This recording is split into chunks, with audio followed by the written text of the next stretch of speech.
பாருங்கள் இடிமுரசு டிவி. இது உண்மையின் முரசு.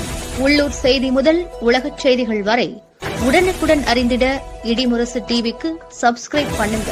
தரகம்பட்டி அருகே ஆதனூர் சென்னம்பட்டியில் அக்னிபாப்பாத்தியம்மன் கோவில் கும்பாபிஷேகம், திரளான பக்தர்கள் பங்கேற்பு. கரூர் மாவட்டம் கடவூர் வட்டத்திற்கு உட்பட்ட தரகம்பட்டி அருகே ஆதனூர் ஊராட்சி சென்னம்பட்டி செவலூரில் அமைந்துள்ள அக்னிபாப்பாத்தியம்மன் கோவில் கும்பாபிஷேக விழா சிறப்பாக நடைபெற்றது. இதில் திரளான பக்தர்கள் கலந்து கொண்டு சாமி தரிசனம் செய்தனர்.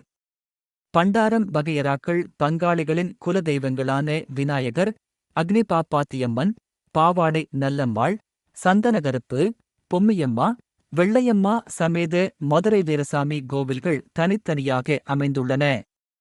புனவாசிப்பட்டி, சென்னம்பட்டி, சொரக்காப்பட்டி, ஆலத்தூர், எம்.ஆர். பட்டி, திண்டுக்கல் நடுப்பட்டி, நாமக்கல், அக்கல் சாயக்கன்பட்டி, சிறுகமணி, குளக்காரன்பட்டி, தொட்டியம், புழுதேரி உள்ளிட்ட பல்வேறு பகுதிகளில் வசிக்கும் குடிபாட்டு பங்காளிகள் திருப்பணிகளை மேற்கொண்டு கும்பாபிஷேகம் நடத்த தீர்மானித்தனர். இதனைத் தொடர்ந்து முகூர்த்தக்கால் ஊன்றப்பட்டு பக்தர்களுக்கு காப்பு கட்டப்பட்டது. பின்னர் காவிரி நதியில் புனித நீராடி பால்குடம் மற்றும் தீர்த்த குடங்களை தாரைத்தப்பட்டை முழங்க வான வேடிக்கையுடன் கோவிலுக்கு எடுத்து வரப்பட்டது. கோவில் வளாகத்தில் அமைக்கப்பட்ட யாகசாலையில் காவிரி புனித நீர், பால்குடம், முளைப்பாறை கொண்டு வந்து சிறப்பு பூஜைகள் நடைபெற்றன.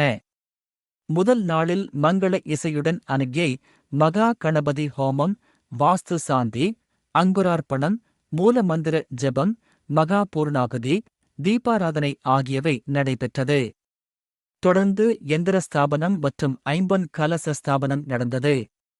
இரண்டாம் நாளில் விக்னேஸ்வரர் பூஜை, வாஸ்து சாந்தி, ரக்ஷாபந்தனம் உள்ளிட்ட பல்வேறு யாகசாலை பூஜைகள் நடைபெற்றன. தொடர்ந்து கும்பங்களுக்கு சிறப்பு பூஜைகள் செய்யப்பட்டு சுதைகளுக்கு கண் திறத்தல், மூலவருக்கு அஷ்டபந்தன மருந்து சாத்துதல் போன்ற வைபவங்கள் நடைபெற்றன. பின்னர் கோபூஜை, திராவியாகுதி, யாத்ராதானம், தீபாராதனை மற்றும் கடம் புறப்பாடு நடைபெற்றது. பின்னர் விநாயகர், அக்னிபாப்பாத்தியம்மன், பாவாடை நல்லம்மாள், சந்தனகருப்பு, பொம்மியம்மா, வெள்ளையம்மா சமேத மதுரை வீரசாமி கோவில்களுக்கு புனித தீர்த்தங்கள் ஊற்றி மகா கும்பாபிஷேகம் நடத்தப்பட்டது. தொடர்ந்து மூலவர்களுக்கு அபிஷேகம், சிறப்பு அலங்காரம், தீபாராதனை நடைபெற்றதுடன் பக்தர்களுக்கு பிரசாதம் மற்றும் அன்னதானம் வழங்கப்பட்டது. இந்த விழாவில் குடிபாட்டு பங்காளிகள், முக்கியஸ்தர்கள், விழா குழுவினர் உள்ளிட்ட பல்வேறு பகுதிகளில் இருந்து ஆயிரக்கணக்கான பக்தர்கள் கலந்து கொண்டு பக்தி பரவசத்துடன் வழிபட்டனர்.